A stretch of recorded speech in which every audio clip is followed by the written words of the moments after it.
বাবা, কত বড় ফাইল, কত বড় বড় লেখা, আমি তো কিছুই বুঝতে পারছি না, তবে দেখে খুব ভালো লাগছে। এই নিন। আপনি তো নিশ্চয়ই অনেক পড়াশোনা করেছেন।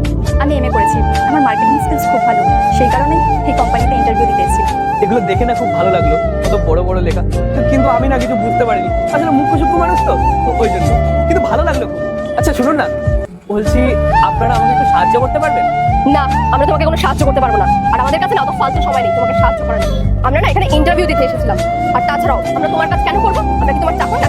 আপনারা যদি আমাকে সাহায্য করতেন তাহলে না আমার খুব উপকার হতো। আসলে এই আপনার কাছে কত বড় বড় ফোন আছে না, এই ফোনগুলো তো অনলাইন হয় না, ওই যে টাকা পাঠানো যায় ওগুলো তো হয় আপনাদের ফোনে। আসলে আমাকে না 6,000 টাকা আমার ভাইকে পাঠাতে হবে। কোনো ব্যাপার না, আপনি ওর কথা কিছু মনে করবেন না।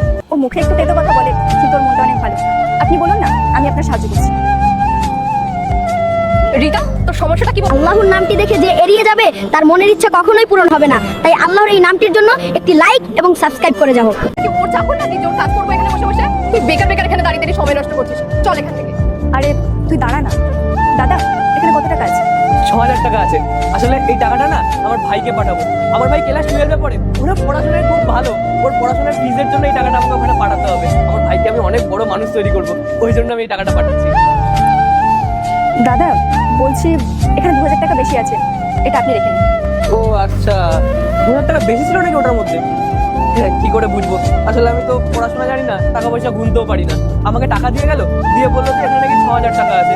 তো তাহলে মনে হয় উনি 2,000 টাকা বেশি দিয়ে ফেলেছে আমাকে। ঠিক আছে, আমার কাছে রেখে দিয়ে আমি ওনাকে পরে দিয়ে দেবো। কোনো ব্যাপার না, আপনি আমাকে নাম্বারটা বলুন। হ্যাঁ, 98 কি?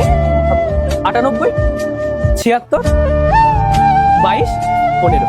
বুবুল, হ্যাঁ, চলে গেছে টাকা। অনেক ধন্যবাদ ম্যাডাম।